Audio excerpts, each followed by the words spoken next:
నమస్కారం అండి. నా పేరు శ్రీదేవి. నేను జనహిత సేవా ట్రస్ట్లో one of the trustee and డైరెక్టర్గా జనహిత జానకి జీవన్ అనే స్కూల్కి వాలంటరీ సర్వీస్ అందిస్తున్నాను. జనహిత సేవా ట్రస్ట్ 2013లో స్థాపించబడింది. ఇది 2013లో శివానంద ఆశ్రమంతో కలిసి గాంధీ హాస్పిటల్లో షెల్టర్ హోమ్ స్టార్ట్ చేశారు. సో జనహిత సేవా ట్రస్ట్ వివిధ రంగాలలో ఆల్మోస్ట్ ఒక 20 డిఫరెంట్ ఏరియాస్లలో మేము పూర్ పీపుల్కి సర్వ్ చేస్తూ ఉన్నాము. సో ఉమెన్ ఎంపవర్మెంట్ కింద లేడీస్కి ఫ్యాషన్ డిజైనింగ్, కుట్లు, మగ్గం వర్క్ ఇటువంటి వాటిల్లో ట్రైనింగ్ ఇస్తున్నాము. అలాగే యూత్ డెవలప్మెంట్ కింద యూత్కి హార్డ్వేర్ అండ్ సాఫ్ట్వేర్లో ట్రైనింగ్ ఇస్తున్నాము. అలాగే ఎడ్యుకేషన్ ఫీల్డ్లో వచ్చేసి గవర్నమెంట్ స్కూల్ పిల్లలకి చాలామందికి పిల్లల పేరెంట్స్ ఏంటంటే అన్ఎడ్యుకేటెడ్ ఉంటారు. వాళ్ళకి చదువు చెప్పడం, హోంవర్క్స్ చేయించడం కుదరకపోవచ్చు. అటువంటి వాళ్ళకి మేము హంసవాహిని పేరుతోని ట్విన్ సిటీస్లలో ఆల్మోస్ట్ ఒక 15 సెంటర్స్ ఉన్నాయి. విద్యా వాలంటీర్స్ని అపాయింట్ చేసి ఈ పిల్లల అందరికీ కూడా ఆఫ్టర్ స్కూల్ ఎడ్యుకేషన్ ఇస్తున్నాము. అంటే ఆ పిల్లలతో హోంవర్క్ చేయించడము, తర్వాత వాళ్ళకి మోరల్ వాల్యూస్ నేర్పించడము, ఎగ్జామ్స్కి ప్రిపేర్ చేయడము, తర్వాత శ్లోకాలు, డ్యాన్సులు ఇలాంటివి నేర్పించడము, ఇవన్నీ కూడా చేస్తున్నాము. అలాగే కిమ్స్ హాస్పిటల్ సహకారంతో ఎవ్రీ సాటర్డే మేము ముస్లిం ట్విన్ సిటీస్లో ఉన్న స్లమ్ ఏరియాస్ని ఐడెంటిఫై చేసి మెడికల్ క్యాంప్స్ కండక్ట్ చేస్తున్నాము. దీనిలో paediatric, orthopaedic, gynaec, BP, sugar, physiotherapy, ECG ఇవన్నీ కూడా ఉంటాయి. ఇవి రెగ్యులర్గా మంత్లీ ఒక 4 క్యాంప్స్ కండక్ట్ చేస్తున్నాము. అలాగే బ్లడ్ డొనేషన్ కింద మా దగ్గర 65,000 మంది డోనర్స్ రిజిస్టర్ అయి ఉన్నారు. గవర్నమెంట్ హాస్పిటల్లో ఎవరికి అవసరం అన్నా కూడా మేము డోనర్స్ని డైరెక్ట్గా పంపిస్తున్నాము. ఇది 24/7 మాకు కస్టమర్ కేర్ సర్వీస్ కూడా ఉంది. తర్వాత గాంధీ హాస్పిటల్లో ఇప్పుడు మేము 2024 నుంచి రెగ్యులర్గా మళ్ళీ షెల్టర్ హోమ్ అనేది స్టార్ట్ చేశాము. మధ్యలో కొంచెం గ్యాప్ వచ్చి ఆగడం జరిగింది. రోగులతో పాటు ఎంతోమంది విలేజెస్ నుంచి పేషెంట్స్ వస్తూ ఉంటారు.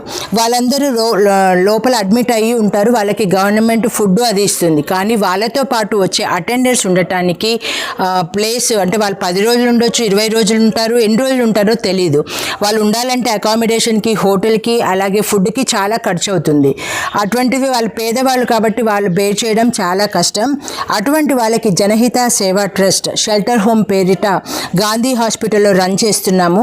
పేషెంట్స్తో పాటు వచ్చే అటెండర్స్ ఉండటానికి వీఆర్ ప్రొవైడింగ్ ఫ్రీ అకామిడేషన్, తర్వాత వాళ్ళకి పడుకోవటానికి mats, bathrooms with hot water, drinking water, morning 8 o'clock breakfast, tea, మధ్యాహ్నం లంచ్, ఈవినింగ్ డిన్నర్, ఇవన్నీ కూడా మేము వాళ్ళకి ప్రొవైడ్ చేస్తున్నాము. ఇది ఎంతో మంది రోగులకి చాలా ఉపయోగకరంగా ఉంది. ఎవ్రీడే ఆల్మోస్ట్ ఒక 500-600 మందికి మేము ఫుడ్ని డొనేట్ చేస్తూ ఉన్నాము. సో అక్కడ ఫుడ్ మేము ఇంతకుముందు బయట నుంచి తెప్పించే వాళ్ళము. ఇప్పుడు మేము తిమ్మాయిపల్లిలో, కీసర వెళ్ళే రోడ్లో తిమ్మాయిపల్లి అని చెప్పి దాంట్లో సైలెంట్ వార్డ్ అని ఒక గేటెడ్ కమ్యూనిటీలో మాకు ఇందిరా గారు అని చెప్పి తను ఒక ప్లేస్ మాకు డొనేట్ చేశారు. ఆ డొనేట్లో మేము కన్స్ట్రక్షన్ చేసి ఇప్పుడు కిచెన్ ఇక్కడే మోడర్న్ కిచెన్ ఉంది. ఇక్కడ మా కుక్స్, తర్వాత అటెండర్స్, హెల్పర్స్ అందరు కూడా ఇక్కడ ఉంటారు. వాళ్ళు మార్నింగ్ 4:30కి లేచి బ్రేక్ఫాస్ట్ ప్రిపేర్ చేసి 6:30 కల్లా వెహికల్లో మార్నింగ్ బ్రేక్ఫాస్ట్, టీ గాంధీ హాస్పిటల్కి పంపిస్తాము. మళ్ళీ ఆ వెహికల్ వస్తుంది. మళ్ళీ 11:30కి లంచ్ పంపిస్తాము. మళ్ళీ అది బ్యాక్ వస్తుంది మళ్ళీ రాత్రి 6 o'clockకి. అంటే డైలీ 3 times తిమ్మాయిపల్లి నుంచి సికింద్రాబాద్కి గాంధీ హాస్పిటల్కి మా ఫుడ్ వ్యాన్ అనేది వెళ్తూ ఉంటుంది. సేమ్ ప్రెమిసెస్లో మేము జనహిత జానకి జీవన్ ఇంటలెక్చువల్లీ ఛాలెంజ్డ్ పిల్లల కోసం ఒక స్కూల్ స్టార్ట్ చేశాము. సో మీరు చూస్తున్నది అదే బిల్డింగ్. సో ఎంతోమంది పిల్లలు దురదృష్టవశాత్తు మానసిక, అంటే ఇంటలెక్చువల్లీ ఛాలెంజ్డ్గా ఉంటారు. అంటే కొంచెం వాళ్ళకి ఫిజికల్గా వాళ్ళు ఓకే ఉంటారు కానీ ఐక్యూ లెవెల్స్ అనేవి తక్కువగా ఉంటాయి. అంటే చిన్నపిల్లలు ఎలాగైతే అమాయకంగా ఉంటారో వీళ్ళు పెద్దగా అయిన తర్వాత కూడా అలాగే చైల్డిష్గా ఉంటారనమాట. వీళ్ళకి ఐక్యూ లెవెల్స్ తక్కువ ఉంటాయి. అంటే కొంచెం జ్ఞాపక శక్తి అది తక్కువ ఉంటుంది. డబ్బులు ఉన్న వాళ్ళు ఎఫర్ట్ చేసే వాళ్ళకి ఎన్నో స్కూల్స్ ఉన్నాయి. అక్కడ లక్షలు డొనేట్ చేసి పిల్లల్ని పంపించవచ్చు. కానీ poor families, below poverty line, లేక కొంతమంది స్కూల్ దూరం దూరంగా ఉండడం వల్ల లేక వివిధ కారణాల వల్ల వాళ్ళ పిల్లల్ని స్కూల్కి పంపించలేకపోవచ్చు. చాలామంది పిల్లలు ఏంటంటే డైలీ పనులకు వెళ్ళే వాళ్ళు పిల్లల్ని ఇంట్లో ఉంచి లాక్ వేసి వెళ్తారు. వాళ్ళు మొబైల్ చూస్తూ ఉంటారు, లేదా టీవీ చూస్తూ ఉంటారు, లేదా చెప్పిన మాట వినకపోతే రోడ్ల మీద వదిలేస్తారు. అటువంటి పిల్లల్ని మేము ఐడెంటిఫై చేసి తీసుకొస్తున్నాము. నేను మా టీచర్స్, మా టీము ఈ సరౌండింగ్స్ డిఫరెంట్ విలేజెస్, కీసరా, తర్వాత షామీర్పేట్, మేడ్చల్, అటు సరౌండింగ్ విలేజెస్ అన్నిటికీ వెళ్ళి అంగన్వాడీ టీచర్స్ ఆర్ సర్పంచుల హెల్ప్ తీసుకొని ఇటువంటి పిల్లలు మీ ఊళ్ళో ఎవరు ఉన్నారు అని చెప్పి వాళ్ళని అడిగి వాళ్ళ ఇంటికి వెళ్ళి పేరెంట్స్ని కన్విన్స్ చేసి ఆ పేరెంట్స్తో మాట్లాడి ఆ పిల్లలందరినీ కూడా తీసుకొస్తున్నాము. చాలామంది పేరెంట్స్ ఒప్పుకోరు, ఇటువంటి పిల్లలకి ఏమి రాదమ్మా, వాళ్ళు రారు, స్కూల్కి రారంటే మేము మీ ఊరికి మీ ఇంటికే వచ్చి తీసుకొని వెళ్తామని we're providing them free transport. Morning రాగానే చాలామందికి కూడా ఇంట్లో తినడానికి ఒక్కోసారి సరైన ఫుడ్ కూడా ఉండదు, వాళ్ళు టీ తాగేసి వస్తూ ఉంటారు.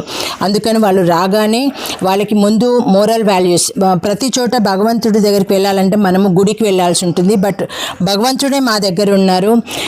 సో రాగానే వాళ్ళు ప్రదక్షిణాలు చేయడం, మా పిల్లలందరికీ కూడా ఒక 15 to 20 శ్లోకాస్ చాలా బాగా చెప్తారు. ప్రేయర్ ఉంటుంది, ప్రేయర్ గానే వాళ్ళకి మేము బ్రేక్ఫాస్ట్ అందిస్తాము. తర్వాత డిఫరెంట్ వేస్లలో ప్లేవే మెథడ్లో వాళ్ళకి టీచింగ్ ఉంటుంది, అకాడమిక్స్, తర్వాత రైమ్స్ అని, స్టోరీస్ టెల్లింగ్, ఇవన్నీ కూడా డిఫరెంట్ యాక్టివిటీస్ ద్వారా వాళ్ళకి చేస్తాం. మధ్యాహ్నం లంచ్ కూడా ప్రొవైడ్ చేస్తున్నాం. అగైన్ 3:30-4కి ఈవినింగ్ వాళ్ళని ఇంటికి పంపించేస్తాం. అంటే మార్నింగ్ తీసుకొని వచ్చి ఈవినింగ్ మేము పంపించేస్తాం. వీళ్ళకి అకాడమిక్స్ నేర్పించినా కూడా కొంచెం వాళ్ళకి అంతగా గుర్తుండదు. సో ఇటువంటి పిల్లలకి ఏంటంటే పేరెంట్స్ ఉన్నంత వరకు వాళ్ళు చాలా బాగా చూసుకుంటారు, బట్ ఆఫ్టర్ పేరెంట్స్ ఇటువంటి వాళ్ళ పరిస్థితి, వాళ్ళ కాళ్ళ మీద వాళ్ళు నిల్చోబెట్టడానికి మేము వొకేషనల్ ట్రైనింగ్ కూడా స్టార్ట్ చేశాము. సో సమ్మర్ నుంచి స్పెషల్ క్లాస్ సమ్మర్ క్యాంప్స్ లాగా కండక్ట్ చేసి మా పిల్లలకి వడియాలు పెట్టడంలో మేము ట్రైనింగ్ ఇచ్చాం. ఇప్పుడు మా పిల్లలంతా కూడా వడియాలు పెట్టడంలో ఎక్స్పర్ట్స్ అయిపోయారు. నార్మల్ వడియాలే కాదు, నువ్వుల వడియాలు, టొమాటో వడియాలు, బీట్రూట్ వడియాలు, పాలకూర వడియాలు, ఇలా రకరకాల వడియాలు, అలాగే మునగాకు, కరివేపాకు, మసాలా పొడులు, ఇలాంటివి డిఫరెంట్గా చేస్తున్నాము. వాళ్ళు ఎక్స్పర్ట్ అవ్వడం వల్ల రేపు ఏంటంటే వాళ్ళ కాళ్ళ మీద వాళ్ళు నిలబడి వాళ్ళకి ఆర్థికంగా కూడా వాళ్ళు ఇది స్థిరత్వం పొందుతారని చెప్పి మా ఉద్దేశం. సో ఓకే అండి, స్టాప్. ఇంకా